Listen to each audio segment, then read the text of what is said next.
மதுஹபுகளை நியாயப்படுத்தக்கூடியவர்கள் அதற்கு சில தர்க்க ரீதியான வாதங்களை நம் முன்னால் எடுத்து வைக்கிறார்கள். அந்த வாதங்கள் எப்படியெல்லாம் தவறாக இருக்கின்றன, இதில் ஒரு பகுதியை நேற்றைய தினம் பார்த்தோம். 4 இமாம்களை பின்பற்ற வேண்டும் என்று சொல்லக்கூடியவங்கள்ட்ட நம்ம ஒரு கேள்வியை கேட்டோம்னு சொன்னா, என்ன கேள்வி கேட்கணும்? 4 இமாமை பின்பற்ற சொல்றீங்களே, உங்க வாதப்படி இந்த 4 இமாம்களை விட சஹாபாக்கள் சேர்ந்தவங்க தானே? சஹாபாக்கள்ங்கிறவங்க இந்த 4 இமாம்ல யாரும் சஹாபி கிடையாது. அதுல ஒரு இமாமும் தாபியில வருவாரு, 3 இமாம்கள் வந்து தபா தாபியில வந்துருவாங்க, 3ஆம் தலைமுறையில தான் வர்றாங்க.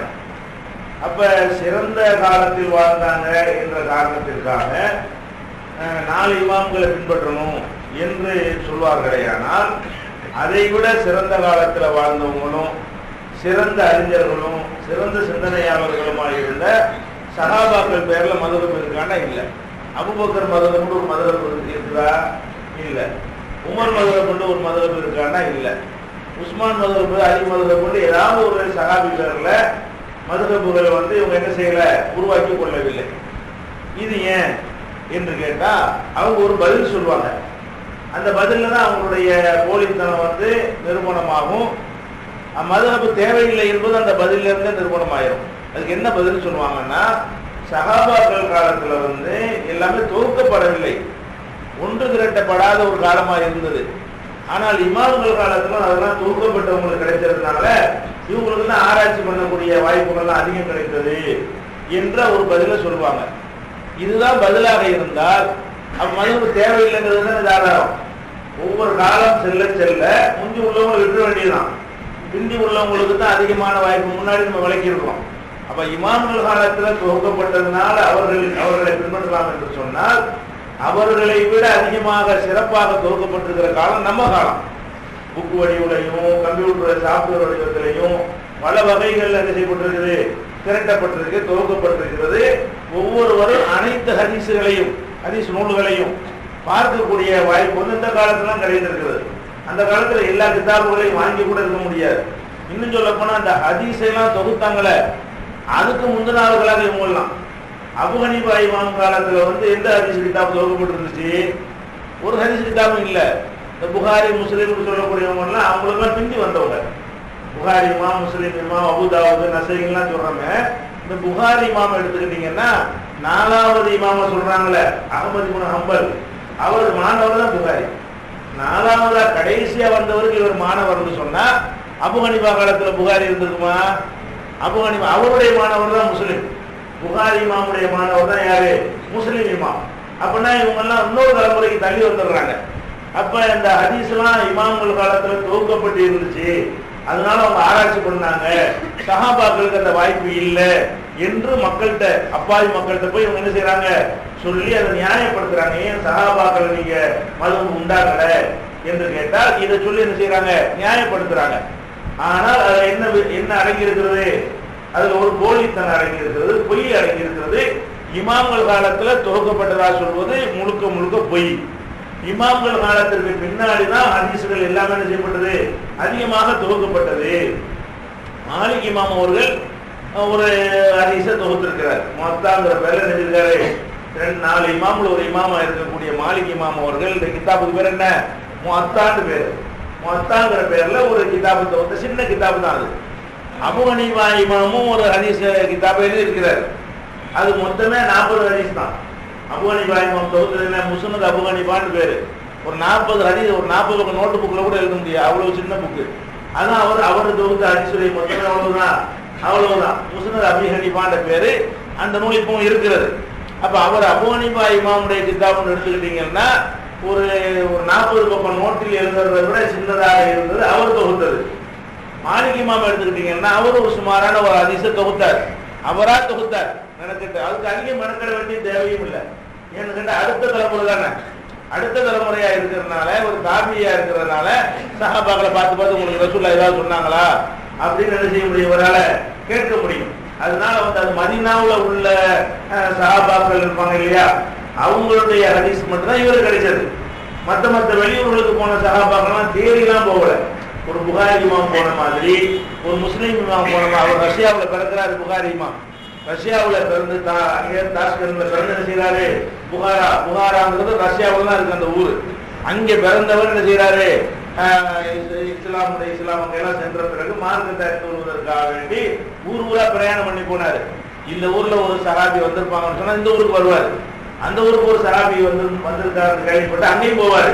அவர் மூலமா ஏதாவது உங்களுக்கு தகவல் கிடைச்சிருக்குதா, அவர்கிட்ட படிச்சு யாராவது இருக்கிறாங்களா, அவர்கிட்ட படிச்சு யாராவது இருக்காங்களான்னு கேட்டு ஹதீஸ்களை செதறி கிடந்ததெல்லாம் போய் தேடி தொகுத்தவங்க யாரு, ஹதீஸ்களை இமாம்கள். அப்ப அந்த ஹதீஸ்களை இமாம்களுக்கு பின்னாடி மதுஹப் உண்டாயிருந்தா ஓரளவுக்கு இதை ஏற்றுக்கலாம். மதுஹபுல் எப்போ உண்டாயிருக்குன்னு இந்த ஹதீஸ்கள் எல்லாம் தொகுத்து முடிச்சாங்கல்ல, ஒரு 350-400க்கு மேல. அப்ப உள்ள அறிஞர்கள் நிறைய ஹதீஸ் எல்லாம் கிடைச்சிருச்சு, தொகுத்து ஆராய்ச்சி பண்ணாங்க. முந்தி உள்ளவங்களுக்கு கிடைக்கல என்று சொல்வார்களே, ஆனால் அதுவாவது இந்த வாதத்துக்கு ஒரு வழி சேர்க்கக்கூடியதாக இருக்கும். ஆனா இவங்க சொல்லக்கூடிய எல்லா இமாம்களுமே ஹதீஸ் தொகுக்கிறது முந்தி உள்ளவங்க. ஷாஃபி இமாம் அவரே ஒரு கிதாப் எழுதியிருக்கிறார், ஹதீஸ் சம்பந்தமா அது உம்முங்கிற கிதாபு அவரும் எழுதியிருக்கிறார். அவரு கிதாபும் குறைந்த அளவு ஹதீஸ்களை கொண்டதுதான், எல்லா ஹதீஸும் அதில் இருக்காது. இப்ப நம்ம பாக்குறோமே இவ்வளவு ஹதீஸ்ல 6% கூட புகாரி இமாமுடைய ஷாஃபி இமாமுடைய உம்முங்கிற கிதாபுல இருக்காது. மாலிக் இமாம் கிதாபுல அவ்வளவு ஹதீஸ்கள் இருக்காது. அபூ ஹனீஃபா இமாம் கிதாபுல இருக்காது. அஹ்மத் இப்னு ஹம்பல் 4வது இமாம் இருக்காருல்ல, இந்த 4 இமாமுல ஒவ்வொரு இமாமும் ஹதீஸ் கிதாபுகள் ஒன்று எழுதிட்டு தான் இருக்கிறாங்க, தொகுத்து தான் இருக்கிறாங்க. ஆனா அதெல்லாம் என்னது, ரொம்ப ரொம்ப ரொம்ப சின்ன ஒரு அளவு உள்ளது. அதை வச்சுக்கலாம் ஆராய்ச்சிலாம் பண்ண முடியாது. இன்னைக்கு ஒரு ஹனஃபி மதஹப் காட்ட போய் இந்த முஸ்னத் அபூ ஹனீஃபாவை கொடுத்து இதுல இருந்து நான் கேட்கறதுக்கு பதில் சொன்னா சொல்ல முடியுமா வரால? அதான் அவருடைய மொத்த தயாரிப்பு எவ்வளவுதான், அந்த முஸ்னத் அபூ ஹனீஃபாங்கிறது கிதாபு தான். அப்ப இந்த அவங்க காலத்தை நீங்க விளங்கிக்கலாம். இப்ப அபூ ஹனீஃபா இமாமுடைய காலம் நீங்க தெரிஞ்சுக்கு, அவர் ஹிஜ்ரி 80ல பிறக்கிறார். அபூ ஹனீஃபா பிறக்கிறது இப்ப ஹிஜ்ரி 80ல பிறக்கிறார். 180ல மூத்தாயிருவார். அபூ ஹனீஃபா இமாமுடைய பிறப்பு ஹிஜ்ரி 80, 150ல மூத்தாயிருவாரு. உலகத்துல 70 வருஷம் வாழ்ந்திருக்கிறார். 70 வயசு வரைக்கும் நினைஞ்சிருக்காரு அவரு. 80க்கு 150 70 தானே, 80ல பிறக்கிறாரு, 150 மூத்தா போறாருன்னா எத்தனை வருஷம், 70 வருஷம் வாழ்ந்தாரு. இந்த 70 வருஷ காலத்துல ஹதீஸை தேடி அலைஞ்சிருந்தா இந்த மாதிரி 40 நோட்டு தான் கிடைக்குமா? 70 வருஷ காலம் இருந்திருக்கிறாரு. அவருக்கு கிடைச்ச ஹதீஸ் எவ்வளவு, ஒரு சின்ன ஒரு புக்கு டைரி அளவுக்குள்ள கூட கிடையாது. ஷாஃபி இமாம் 150ல பிறக்கிறாங்க. அதாவது இவர் மூத்தா போன வருஷம் அவர் பிறக்கிறாரு. அபூ ஹனீஃபா இமாம் எப்ப மரணிக்கிறாரோ ஹிஜ்ரி 150ல, அந்த வருஷம் தான் யார் பிறக்கிறா, ஷாஃபி இமாம் பிறக்கிறாங்க. அவங்க 204ல மூத்தாயிடுறாங்க. 54 வருஷம் அவருடைய வாழ்நாள் எவ்வளவு, 54 வருஷம் தான் அவர் வாழ்ந்திருக்கிறாரு. அதே மாதிரி மாலிக் இமாம் எடுத்துட்டீங்கன்னா ஹிஜ்ரி 93ல, அபூ ஹனீஃபா 80ல பிறக்கிறாரு இல்லையா, அவன் ஹிஜ்ரி எத்தனையில் பிறக்கிறாரு, 93ல பிறக்கிறாரு. 179ல மூத்தாயிடுறாரு. 93ல பிறந்து 179ல மூத்தாகிறாரு. 86 வயசு, 86 வருடங்கள் அவர் உலகத்தில் வாழ்ந்திருக்கிறார். அஹ்மத் இப்னு ஹம்பல் எடுத்துட்டீங்கன்னா 164ல அவங்க பிறக்கிறாங்க. 241ல மூத்தாகிறாங்க. 164ல பிறந்து 241ல மூத்தாகிறாங்க. அப்ப 77 ஆண்டுகள் இந்த உலகத்துல நினைஞ்சிருக்காங்க, வாழ்ந்திருக்கிறாங்க. இது ஒரு தகவலுக்கு நீங்க வச்சுக்கிறீங்க. இந்த அபூ ஹனீஃபா இமாமை தவிர மற்ற 3 இமாம்கள் எடுத்துக்கிட்டீங்கன்னா அவங்களுக்குள்ள ஒரு சங்கிலி தொடர் இருக்கிறது.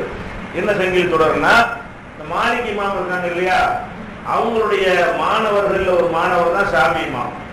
மாலிக் இமாம்னு ஒரு இமாம் இருந்தார் இல்லையா, அவருடைய மாணவர்ல பல மாணவர்கள் இருந்தாங்க. அதுல ஒரு மாணவர் தான் யாரு, ஷாஃபி இமாம்.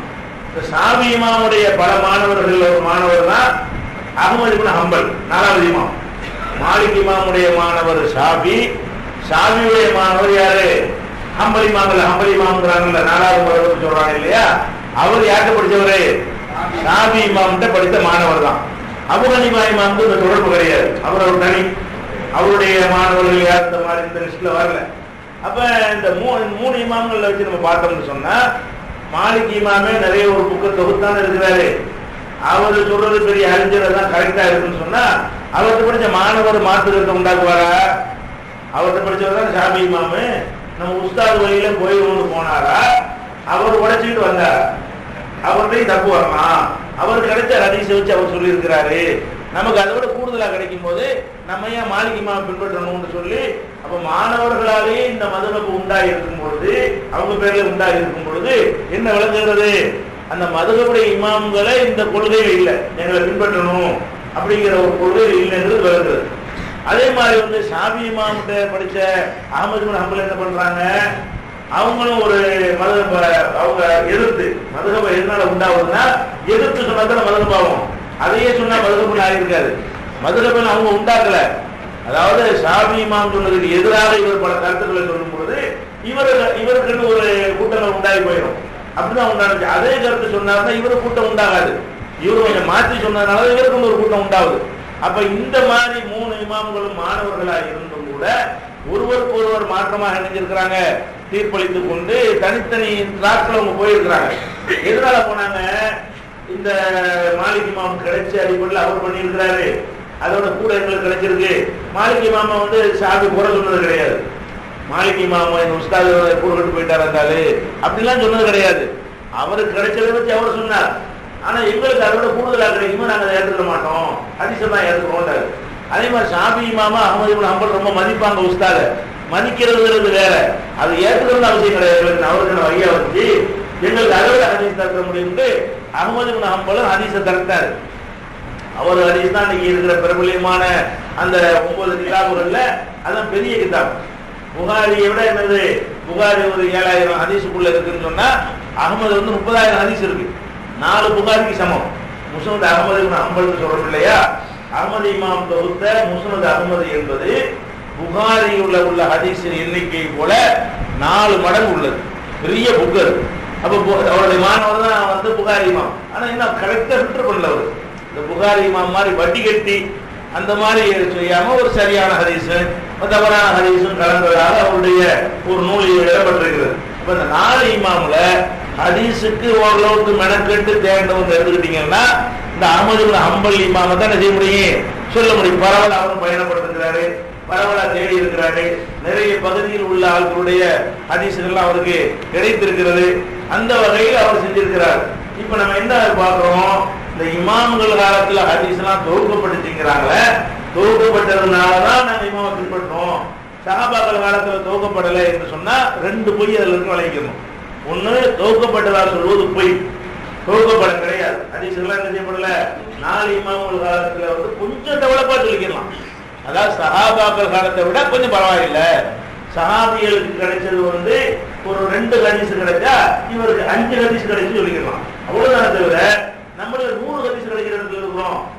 நம்ம 100% ஹதீஸ்கள் கிடைக்கிற காலத்துல நம்ம வாழ்ந்து கொண்டிருக்கிறோம். அப்ப இந்த வார்த்தை வச்சாங்கன்னு சொன்னா மதுஹப் இல்லைங்கிறத நிறுவனமாகும். அப்ப ஹதீஸ்கள் கிடைப்பதற்கு ஏற்றவாறு தான் முடிவு செய்ய வேண்டும், கிடைத்ததற்கு ஏற்றவாறு தான் ஆய்வுகள் அமையும். குறைவாக கிடைத்தவர்களை நிறைவாக கிடைத்தவர்களை எப்படி பின்பற்றுவது? அவங்களுக்கு குறைவாக சரக்கு கிடைச்சிருக்குது, நமக்கு அதை விட கூட கிடைச்சிருக்குது. அவங்க வேண்டாம் நம்மளை பின்பற்றலாம். இந்த காலத்துல இல்ல அவங்க வேண்டாம் நம்மளை பின்பற்ற அளவுக்கு நம்மள்ட்ட என்ன இருக்கு, தேடக்கூடிய வாய்ப்புகள் அதிகமா இருக்கே தவிர நம்ம அவங்களை பின்பற்ற அளவுக்கு என்ன அவங்கள்ட்ட சரக்கு எங்க அதிகமா இருந்துச்சு? சரக்கு இல்லையே. இதான யதார்த்தமான ஒரு விஷயம். இருந்தாலும் இஷ்டப்படுத்துங்க. என்னென்ன கிதாபு இந்த 4 தவிர ஹதீஸ் சம்பந்தமாக இந்த 4 இமாம்களுக்கு உள்ள கிதாபு சொல்றேன். இதை தவிர வேற என்னென்ன கிதாபுகள், அபு ஹனீஃபா தொகுத்த புக்கெல்லாம் காட்டு, அல்ல அபு ஹனீஃபா காலத்தில் தொகுக்கப்பட்டிருந்த புக்குகள் இருந்தா அந்த பட்டியலை காட்டுங்க. ஒரு பட்டியலுமே இல்லை. அப்ப இந்த வாரத்தை வைக்குவாங்க. ஏன் பின்பற்றுவோம் என்பதற்கு என்ன செய்வாங்க, இந்த ஒரு வாரத்தை வைப்பார்கள். இது எந்த வகையில் ஏற்றுக்கொள்ள முடியாத ஒரு வாதம், பொய்யான வாதம், மதுஹப் தேவையில்லை என்பதற்கு தான் உதவக்கூடிய வாதம். உங்களுடைய இந்த பதில் வந்து எதை காட்டுது? மதுஹப் தேவையில்லை, ஹதீஸ் தொகுக்கப்படாத காரணத்தினால மதுஹப்கள் அவசியம் இல்லைன்னு சொல்லிடணும். 2 விஷயமாச்சா. 3வது என்ன தெரியுமா, இந்த மதுஹப்காரர்களுடைய விஷயத்தை நீங்க தெரிந்து கொள்ள வேண்டியது. சரி, அப்படி ஒரு பேச்சு வச்சுக்கிறோம். அந்த சஹாபாக்கள் காலத்துல தொகுக்கப்படலை, இந்த 4 இமாம்கள் காலத்துல தான் தொகுக்கப்பட்டுச்சின்னு வச்சுக்கிடுவோம். அப்படின்னா 4 இமாம் தான் பின்பற்றணும். ஆனா பின்பற்றுவது 4 இமாமையா கிடையாது. அது அடுத்த போய் என்னது, பேரு தான் அபு ஹனீஃபான்னு சொல்லிக்கிடுவாங்களே தவிர இந்த ஹனபி மதுஹப்னு சொல்வதற்கும் அந்த அபூ ஹனீஃபா இமாமுக்கும் எந்த விதமான சம்பந்தமே இருக்காது. ஷாஃபி மதுஹப்னு சொல்லிக் கொடுப்பார்கள். ஆனா ஷாஃபி இமாமுடைய கருத்தை அவங்க ஃபத்வா கொடுப்பாங்க கிடையாது. மதரசாக்களுக்கு போனீங்கன்னா அபூ ஹனீஃபாவுடைய எந்த கிதாபாவது பாடத்தில் வச்சிருப்பாங்களா? பாடத்துல கிடையாது. எங்க பான்னு கேட்டா அவர் கிதாபு இல்லையெல்லாம் அழிச்சுட்டாங்க எதிரிகள்ங்கிறாங்க. வேறு அபூ ஹனீஃபான்னு இருக்கிறாங்க. ஒரு ஆளுடைய கிதாபே இல்லைன்னா அவர் பெரிய ஆராய்ச்சியாளர் எப்படி நம்ம முடிவு பண்றது? ஒரு ஆளுடைய ஆராய்ச்சியை நம்ம ஆய்வு செய்யறதா இருந்தா அவர் காலத்துல நம்ம வாழ்ந்திருந்தா என்ன செய்யலாம்? அதை வச்சு தெரிந்து கொள்ளலாம். அல்லது அந்த காலத்துல வீடியோ ஆடியோ ரெக்கார்ட் பண்ணி வச்சிருந்தா என்ன செய்யலாம்? தெரிந்து கொள்ளலாம் ஆராய்ச்சி பண்ணியிருக்காருன்னு. அதுவும் இல்லை. அவர் எழுதியாவது ஏதாவது விட்டுட்டு போயிருந்தாருன்னு சொன்னா அதை பார்த்துட்டு ஆராய்ச்சி பண்ணியிருக்காரு அப்படின்னு சொல்லலாம். அவருடைய ஆராய்ச்சி எங்கன்னு அபூ ஹனீஃபா இமாம் பெரிய ஆராய்ச்சியாளர்னு சொல்றீங்க.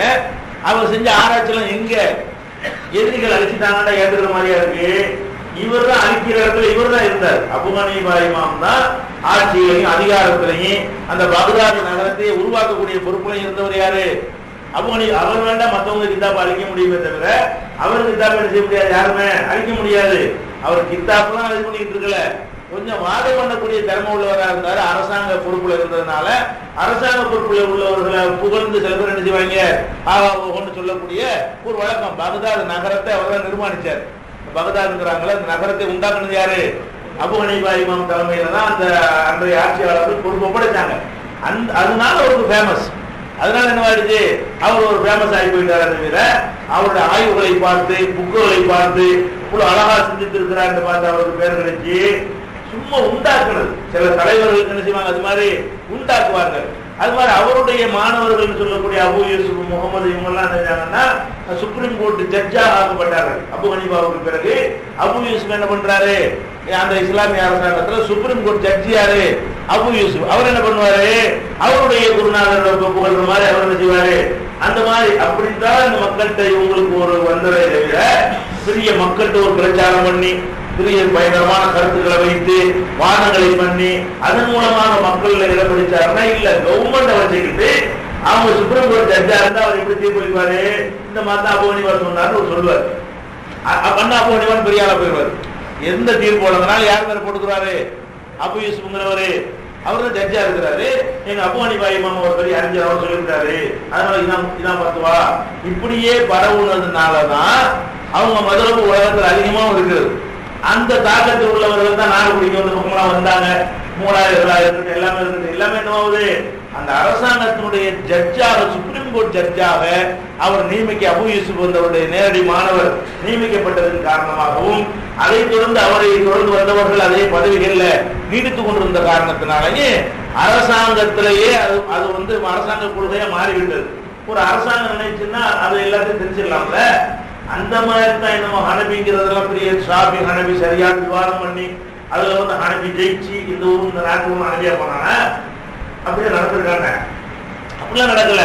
நம்ம இந்தியாவில் ஹனபியா இருக்கிற காரணம் என்ன, அந்த முகலாய மன்னர்கள் ஆட்சியில் வந்தாங்க. அவங்க என்ன பண்ணாங்க, அந்த கிதாபுல பிடிச்சிக்கிட்டாங்க. அந்த சங்கிலி தொடர ஆட்சியாளர்கள் ஏற்கனவே இருந்தாங்கல்ல, அதை கொண்டு வச்சு தீர்ப்பளிச்சாங்க.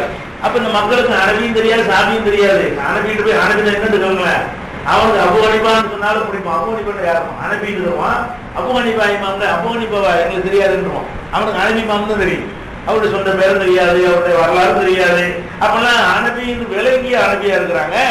இல்ல சொல்லி கொடுக்கப்படுற ஹனபி, நீங்களாம் ஹனபி நம்மளாம் ஹனபி, அவருக்கு மட்டும்தான் இவங்களுக்கு தெரியுமே தவிர ஆராய்ச்சி பண்ணி இந்த மதுஹபுகள்லாம் என்ன செய்யல, மக்கள்கிட்ட வர கிடையாது. அப்ப அதனால நம்ம என்ன செய்யறோம்னா, இப்ப ஹனபி மதுஹபுடைய கிதாபுகள் என்று சில கிதாபுகளை மதரசாவுல சொல்லி கொடுப்பாங்க.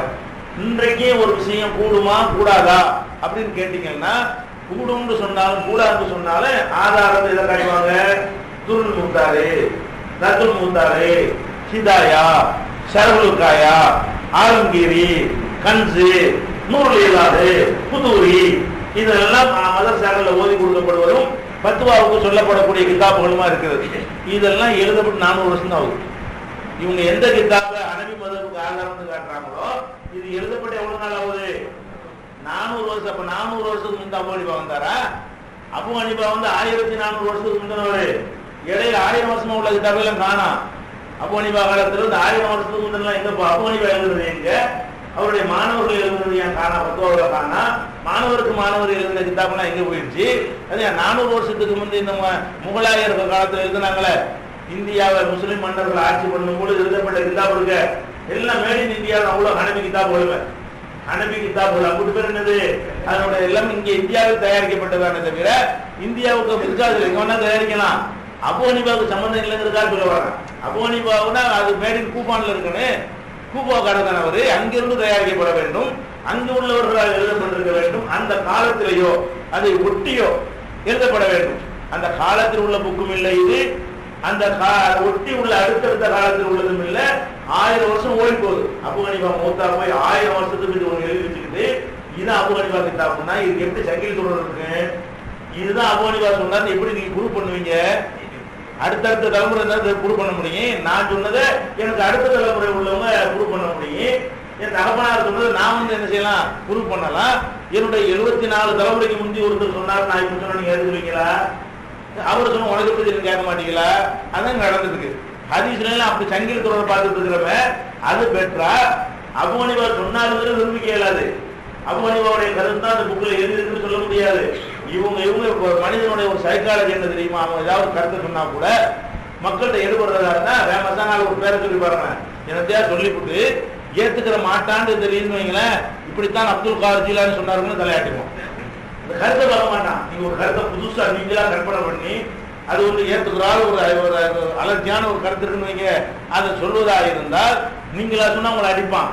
அப்துல் காதர் ஜீலானி சொன்னாருன்னா அப்படியா கரெக்டாக சொல்லியிருப்பாரு அப்படின்னு சொன்னா இல்லையா?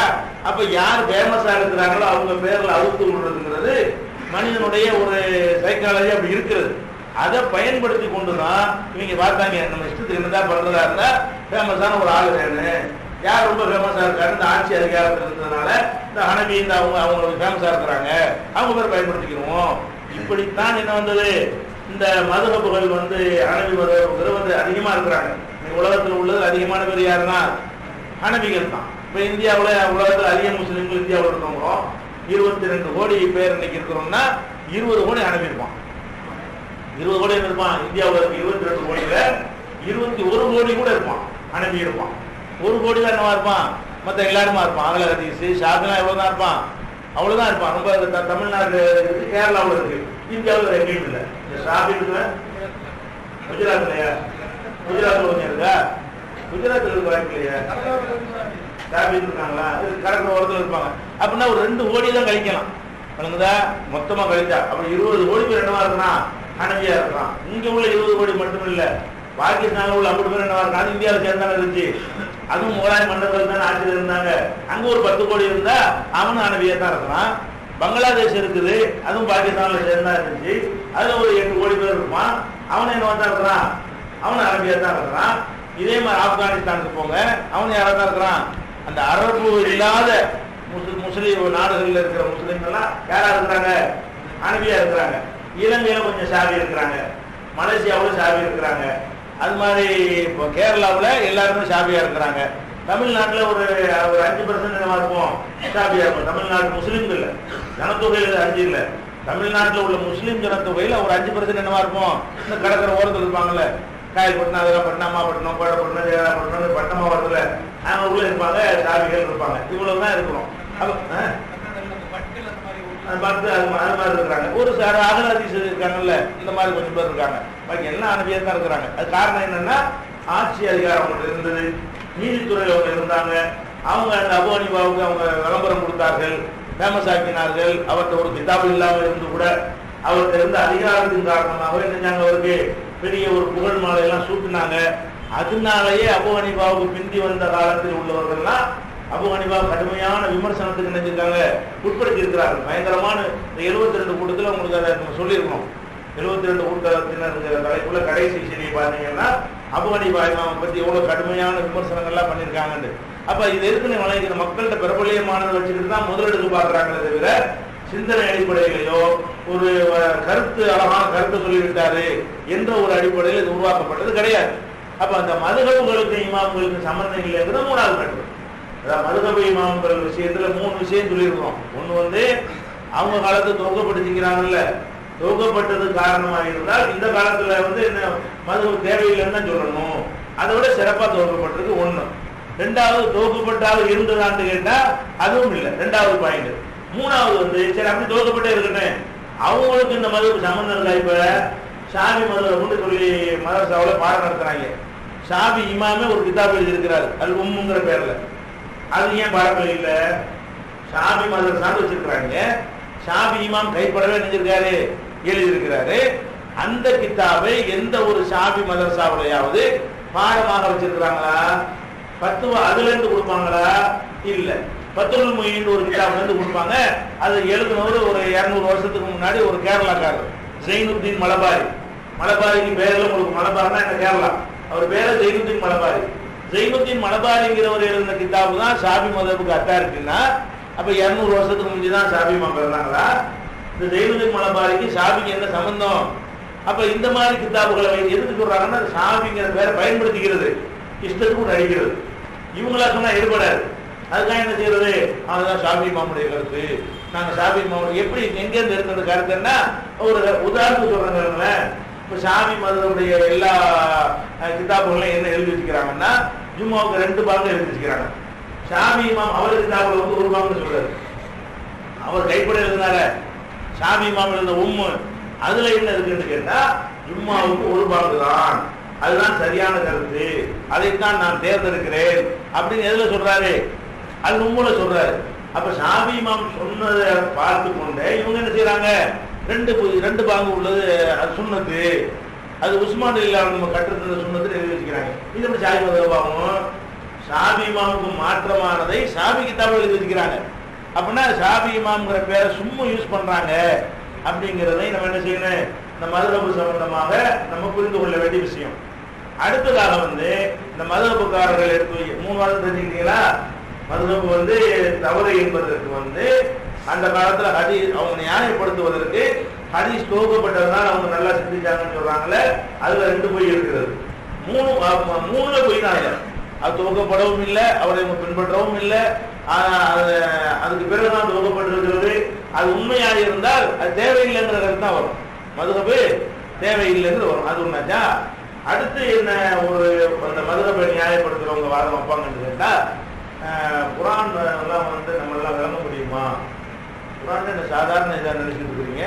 அதெல்லாம் சாதாரண மக்களுக்கு என்ன செய்யாது, விளங்காது. அது விளங்குறதுக்குன்னு தனியான ஒரு தகுதிலாம் இருக்கிறது. நீங்க போய் குரானை போய் பார்த்து மக்களை வழிநடக்க சொன்னீங்கன்னா அவன் படிச்சுட்டு உன்னோட கொண்டு விளங்கிடுவான். அது விளங்குவதற்குன்னு தனியா என்ன இருக்குது, அதுக்கு ஆற்றல் திறமைகள்லாம் இருக்க வேண்டும். குரான் வந்து அவ்வளவு லேசில் விளங்குகிற ஒன்று கிடையாது. அவங்க என்ன சொல்லுவாங்க, குரான்ங்கிறது லேசாக விளங்காது, ரொம்ப கஷ்டம். அதனால கஷ்டமான ஒரு விஷயத்தை என்ன செய்யக்கூடாது, நம்ம பின்பற்ற போனா குழம்பிடுவோம். கஷ்டமா விளங்குவதற்கு கஷ்டமா திருக்குறளுக்கு நீங்க போய் வியாக்கியானம் கொடுக்க போனா என்ன ஆகும்? ஆளாளுக்கு ஒண்ணு சொல்லுவீங்களா இல்லையா? அது திருக்குறள் நமக்கு விளங்குமா? விளங்காது. சாதாரண ஒரு புஸ்தகம் வேணா தினத்தந்தி விளங்கும், எது விளங்காது? திருக்குறள் விளங்காது. ஏன்னா அது விளங்காத முறையில் ஒரு கடமையாக அது இருக்கிறது. இவங்க என்ன பண்றாங்கன்னு கேட்டா, குரான் வந்து எவ்வளவு இலக்கிய தரமா இருக்கிறது, இலக்கிய தரமான ஒரு நூலை எல்லாம் எல்லாரும் வழங்கிட முடியுமா? அதனால சாதாரண மக்கள் என்ன செய்யக்கூடாது, குரான் பக்கம் போயிடக்கூடாது, ஒதுக்கிடலாமே தவிர அது நமக்கு கரெக்டா விளங்க இயலாது. என்ன சொல்லுது என்பதை செய்ய முடியாது, கரெக்டா விளங்க இயலாது அப்படின்ற ஒரு வாதத்தை கொண்டாந்து வைக்கிறாங்க. இது ரொம்ப டேஞ்சரான ஒரு வாதம். குரான் வந்து விளங்காதுன்னா என்ன அர்த்தம்? பயங்கரமான வாதம். என்ன வாதம்? அல்லாஹ் வந்து விளங்குறதுக்கு தந்திருக்கான். அவன் சொல்லி விளங்கல் என்று சொன்னா அல்லாஹ்வுக்கு விளக்க தெரியலன்னு அர்த்தம். என்ன அர்த்தம்? அது அவன் உங்களுக்கு விளங்குவதற்கு நான் தந்திருக்கேங்கிறான். ஆனா நம்ம வந்து விளங்கலை என்ன அர்த்தம்? அவனுக்கு விளக்க தெரியல. அபூ ஹனீஃபா தான் விளக்குறாரு, ஷாஃபி தான் விளக்குறாரு, இறைவனுக்கு என்ன செய்யல, விளக்க தெரியல அப்படின்னு ஆகுது. அப்ப முதல்ல நம்ம என்ன விளங்கணும்னு கேட்டா, குரான் வந்து எந்த ஒரு இடத்துலயாவது இதை விளங்குவது கஷ்டம் என்ற கருத்தை நேரடியாகவோ மறைமுகமாகவோ சொல்லுதா? ஒட்டுமொத்த குரான்ல எந்த இடத்துலயாவது குரான்ங்கிறது விளங்க ரொம்ப பயங்கரமான ஒரு விஷயம், அதெல்லாம் சாதாரணமான வழங்கி கொள்ள இயலாது அப்படிங்கிற மாதிரி குரான்ல எங்கேயாவது இருக்குதான்னா இல்லவே இல்லை. அதுக்கு மாற்றமா இருக்கு. எப்படி எல்லாம் இருக்குது மாற்றமா அப்படின்னு பாத்தீங்கன்னா, அல்லாஹ் சொல்லி காட்டுகிறான், இன்னமா எஸ்ஸர்னாஹு லிசானிக்க, உன்னுடைய மொழியில ரசூலுல்லாஹ் பார்த்து சொல்றான், உன்னுடைய மொழியில அரபு மொழியில இதை வந்து நம்ம என்ன செஞ்சிருக்கிறோம், லேசாக ஆக்கியிருக்கிறோம். இருக்கிறோம். எஸ்ஸர்னால என்ன அர்த்தம்? லேசாக ஆக்கி இருக்கிறோம். லியுந்திரபிஹில் முத்தகீன லிதுபஷிரபிஹில் முத்தகீன வ துந்திரபிஹி கௌமன் லுத்தா. இறையச்சம் உடையவர்களுக்கு நற்செய்தி சொல்வதற்காகவும் முரண்டு பிடிக்கக்கூடியவர்களுக்கு எச்சரிக்கை செய்வதற்காகவும் உன்னுடைய பாஷையில இந்த குர்ஆனை நம்ம லேசாக்கி இருக்கிறோம். லேசாக்கி இருக்கிறோம் என்ன அர்த்தம்? விளங்குறது தான், இலகு. அவ்வளவு கஷ்டமானதெல்லாம் கிடையாது விளங்குறதுக்கு, சாதாரணமாக. அதான் குர்ஆனுடைய அற்புதமே. குர்ஆனுடைய அற்புதமே என்ன? எந்த அளவுக்கு இலக்கியமாக ஒரு நூல் இருக்கிறதோ அந்த அளவுக்கு மக்களுக்கு விளங்காது. பொதுவாக ஒரு இலக்கியமான ஒரு தரத்துல ஒரு நூல் இருந்தால் அது என்ன செய்யாது? அவன் நடைமுறையில் உள்ள வார்த்தைகளும் போட மாட்டான். அவன் திறமையை காட்டுறதுக்காக வேண்டி ரொம்ப அரிதாக யூஸ் பண்ணக்கூடிய அகராதியில போய் தேடி தேடி பார்க்கக்கூடிய சொல்ல போட்டான்னா அவரை மேதன்னு ஒத்துக்குருவாங்க. நீங்கள் நான் பேசுற பேச்சுல ஒரு நூலை இருந்தான்னு வைங்க, இது எங்களுக்கு தெரியாதான்னு. அப்ப அது ஒரு மேதைத்தனமே எப்ப கிடைக்கும்? புரிய கஷ்டமா இருந்தா தான் அது மேதைத்தனம். இப்ப திருக்குறளையே நம்ம வந்து பெரிய பெரிய மேதைன்னு ஒரு ஒத்துக்குறாங்க, நமக்கு புரியலங்கிறதுனால. எதனால மேதையாகிறவரு? சாதாரண மக்களுக்கு புரியலன்னா மேதையாயிடுவாரு. அது பண்டிதர்களுக்கு தான் புரியும். கம்பராமாயணத்தை இதுக்கு வர பெரிய தமிழ் மேதைங்கிறாங்க. கம்பனை இதுக்கு தமிழ் மேதைங்கிறாங்களா இல்லையா? அவர் தமிழுக்கு ஒரு வந்து கம்பன் வீட்டு கட்டு தெரியும் கவிப்பாடும்லாம் சொல்றாங்க இல்லையா? அந்த மாதிரி அவனை எதுக்கு புகழ்ந்து சொல்லிடுறாங்கன்னு கேட்டா நமக்கு வழங்க மாட்டேங்குது. கம்பராமாயணத்தை எடுத்து படிச்சா என்ன செய்ய மாட்டேங்குது? நம்ம தாய்மொழி தமிழ் தான், அவனு தமிழ்ல தான் எழுதியிருக்கிறான், அந்த தமிழ் நமக்கு வழங்க மாட்டேங்குது. திருக்குறள் தமிழ்ல தான் இருக்குங்கிறான், நமக்கு என்ன செய்ய மாட்டேங்குது? அப்படி நேரடியாக பார்த்தா வழங்க மாட்டேங்குது. விளங்கிய அர்த்தத்தை மனப்பாடம் பண்ணா அந்த ஒன்று ரெண்டு பொருளுக்கு அர்த்தம் தெரியும், அதை வச்சே தெரிஞ்சிருக்காது. எவனா விளக்கிருப்பான், அதை வச்சுக்கிட்டு இதை பாக்குறது, அதனால விளங்குமே தவிர புதுசா ஒரு பொருளுக்கு விளங்குமா நமக்கு விளங்கவே விளங்காது. அப்ப இதை வச்சு என்ன செய்யறாங்கன்னா குர்ஆன் வந்து இந்த மாதிரி வந்து இலக்கிய தரமாக வந்தது. ஏதோ சாதாரண ஒரு நடையில் எழுதப்பட்ட புஸ்தகம் நினைக்காதீங்க. அதை பார்த்து அரபிகள்லாம் மூக்குல வரல வச்சான், இப்படியுமா எழுத முடியும்னு. அந்த மாதிரி தரத்துல இருக்கும் பொழுது அது எப்படி எல்லாத்துக்கும் வழங்கு? அது யாருக்கு தான் வழங்கு? பண்டிதர்களுக்கெல்லாம் விளங்கும். வாதம் வழங்குது அவங்களுக்கு. எதனால அது விளங்காதுங்கிறான்? அதனுடைய தரம் சவால் விடுதல. இது மாதிரி கொண்டு வாட பார்ப்போம். அந்த மாதிரி சவால் விடுற தரத்துல இருக்கிறதெல்லாம் பாமரனுக்கு பொதுவாக விளங்குவது கிடையாது. ஆனால் குர்ஆனுடைய சிறப்பை என்ன? அது உயர்ந்த தரத்தில் இருந்து கொண்டே பாமரனுக்கு விளங்குதுன்னா அது சிறப்பு. அது உண்மைதான். வேற வேற நூல்களுக்கு சரியாக இருக்கலாம், மனிதனுடைய நூல்களுக்கு சரியாக இருக்கலாம்.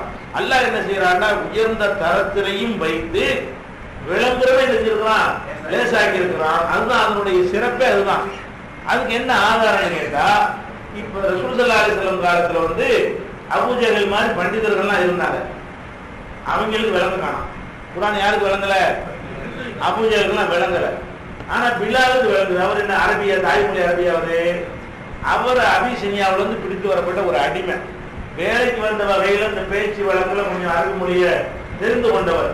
அவருக்கு விளங்குகிறது, அம்மாருக்கு விளங்குது, யாசிருக்கு விளங்குது, அவருடைய மனைவி சுமையாவுக்கு விளங்குகிறது.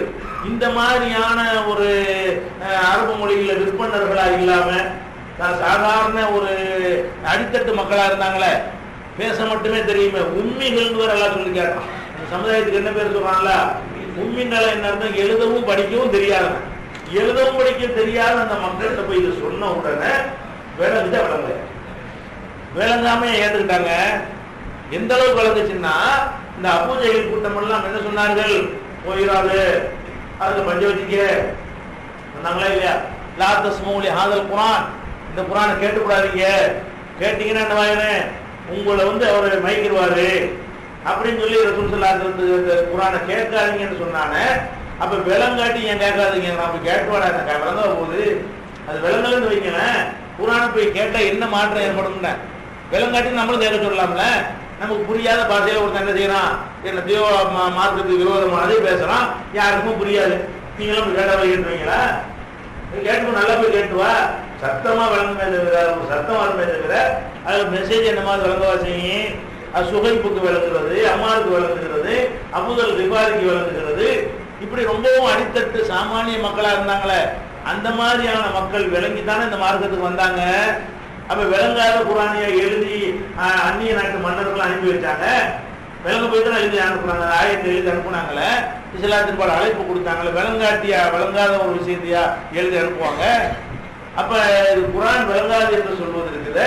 அது நடைமுறையில் என்ன நடந்துச்சு என்பதையே பார்க்காமல் பேசக்கூடிய ஒரு பேச்சு. ரசூலுல்லாஹ் காலத்துல விளங்கி இருக்குன்ற எதிரையும் ஒத்துக்கிட்டான். விளங்கும் போயிடாத, இவர்கிட்ட போனா என்னவாயிரு, குர்ஆனை கேட்டீங்கன்னா உன்னை மயக்கிடுவாரு, அவ்வளவு விஷயம் அவ்வளவு இருக்கக்கூடியதா இருக்குது. அந்த மாதிரியான குர்ஆனை கேட்டு தான் எல்லாருமே இஸ்லாத்துக்கு வந்திருக்கிறாங்க. விளங்கி இருக்குது. சாதாரண மக்களுக்கு என்ன செய்யும், குர்ஆன் விளங்கும் என்பதுதான் யதார்த்தமான விஷயம். யாருக்கு விளங்காதுன்னு கேட்டா அல்லாஹ் குர்ஆன்ல சொல்லி காட்டுறான், "வைதா கரஅத்தல் குர்ஆன ஜஅல்னா பைனக வ பைனல் லதீன லா யுமினூன பில் ஆகிரத்தி ஹிஜாப மஸ்தூரா." யார் ஆகிரத்தை நம்ப மாட்டானோ அவனுக்கும் உனக்கும் மத்தியில நீ குர்ஆனை ஓதும் போது ஆகிரத்தை நம்பாதவனுக்கும் உனக்கும் மத்தியில திரையை போட்டுருவோம். இவனுக்கு தான் விளங்காது. எவன் ஆகிரத்தை நம்பலே அவனுக்கு என்ன செய்யாது, விளங்காது. ஆகிரத்தை நம்புற யாரா இருந்தாலும் வழங்கும். மறுமையை நம்பக்கூடிய யாரா இருந்தாலும் குர்ஆன் விளங்கும் அப்படின்னு குர்ஆன் சொல்லு. ஒரு ஆளுக்கு தான் விளங்காதுன்னு சொல்லுது. யாருக்கு விளங்காது? ஆகிரத்தை நம்பாதவனுக்காக. இஸ்ராயேல் 17வது சூறாவுக்கு நம்புறப்படம் போடுகிறது. அப்ப இந்த குர்ஆன் லேசா இருக்கிறது 19வது அத்தியாயத்துல 97வது வசனத்திலையும் இருக்கிறது. 44வது அத்தியாயத்துல 58வது இதே கருத்து, ஒரே கருத்து தான். 58வது வசனத்திலையும் இது இருக்கிறது. உன்னுடைய மொழியில் இந்த குர்ஆனை நம்ம லேசாக்கி இருக்கிறோம் அப்படின்றாரு. அடுத்து என்னன்னு கேட்டா, இன்னொரு வசனத்துல ஒரு சூறாவுடைய திருப்பி அல்லாஹ் என்ன செய்யறான், 4 இடத்துல சொல்றான். ஒரு சூறாவுல அடுத்தடுத்து 4 தடவை என்ன செய்யறான், அந்த வார்த்தையை போடுறான். என்ன போடுறான், வலக்கத் யஸ்ஸர்னல் குர்ஆன லிذிக்ரி ஃபஹல் மின் முத்தக்கிர். ஒரு சூறாவுல 4 இடத்துல வரும். ஒரு சூறாவுல என்ன செய்யும், வலக்கத் யஸ்ஸர்னல் குர்ஆன், குர்ஆனை நம்ம லேசாக ஆக்கி இருக்கிறோம். லிذிக்ரி விளங்குவதற்கு என்ன செஞ்சிருக்கிறோம், லேசாக ஆக்கி இருக்கிறோம். ஃபஹல் மின் முத்தக்கிர் விளங்குவோர் இல்லையா, முத்தக்கிர் சொல்லலாம், முத்தக்கிர் சொல்லலாம். அப்ப விளங்குவோர் இல்லையா அப்படின்னு எல்லாம் கேட்கலாம். அப்ப குர்ஆனை விளங்குவதற்கு நம்ம எளிதாக ஆக்கி இருக்கிறோம், விளங்கக்கூடியவங்க இல்லையாங்கிறான். அப்ப எளிதாக இருக்குதுன்னு குர்ஆன் தன்னை பற்றி சொல்லும் பொழுது இவன் ஏன் கஷ்டமா இருக்குங்கிறான்? எளிதாக இருக்குன்னு தானே குர்ஆன் சொல்லப்படுகிறது. அப்ப குர்ஆன்ல எளிதாக இருக்குன்னு அல்லாஹ் சொல்லும் பொழுது 4 எங்கெல்லாம் சொல்றான், 54:17 சொல்றான், 54:22 அல்லாஹ் சொல்றான், 54:32 சொல்றான், 54:40 சொல்றான். புதிய வாசம். இவங்க கூட என்ன பண்றாங்க, எஸ்என்எல் குர்ஆன் புக்கு கூட போட்டு விற்கிறாங்க. எஸ்என்எல் குர்ஆன் அந்த அழைப்பை ஓதுறதுக்கு குர்ஆன் லேசானது காட்டுறாங்க. அது விற்கிறதுக்காக வேண்டி என்னது, எஸ்என்எல் குர்ஆன் இந்த வாசத்தை போட்டு எஸ்என்எல் குர்ஆனை லேசாக்கணும்னு இருக்கும். அவ்வளவு தெரிஞ்சு வச்சுக்கிட்டு இந்த குர்ஆனை அழைப்பை ஓதுற பிள்ளைகளுக்கு என்ன செய்யறான், எஸ்என்எல் குர்ஆன் என்ன செய்யறான், புக்கு போடுறான். பாத்தீங்களா? அப்ப அந்த வார்த்தைக்கு என்ன அர்த்தம், குர்ஆனை லேசாக்கி இருக்கிறோம், குர்ஆனை இலகுவாக்கி இருக்கிறோம், எளிதாக ஆக்கி இருக்கிறோம், விளங்குவதற்கு எளிதாக ஆக்கி இருக்கிறோம், விளங்குவோர் இல்லையா அப்படின்னு என்ன செய்யறான், அல்லாஹ் நமக்கு சொல்லி காட்டுறான். அப்ப குர்ஆன் லேசு என்றுதான் குர்ஆன் சொல்லுதே தவிர குர்ஆன் விளங்குவதற்கு கஷ்டம், பெரிய விளக்க உரைகளை கொண்டுதான் விளங்கி ஆகணுங்கிற அளவுல என்ன இல்லை, குர்ஆன் இல்ல. இதை நம்ம இதுல இருந்து விளங்கி கொடுக்கணும். அதே மாதிரி 2வது சூறாவுல 185வது வசனத்தில் அல்லாஹ் என்ன சொல்றான்னா, இந்த ரமலானுடைய சிறப்பை சொல்லும் பொழுது, இந்த ரமலானில் தான் குர்ஆன் அருளப்பட்டது அப்படின்னு சொல்லும் பொழுது, ஹுதன் லின்னாஸ், அந்த குர்ஆன் எப்படிப்பட்டது என்றால் மனித குலத்துக்கு நேர்வழி காட்டும்.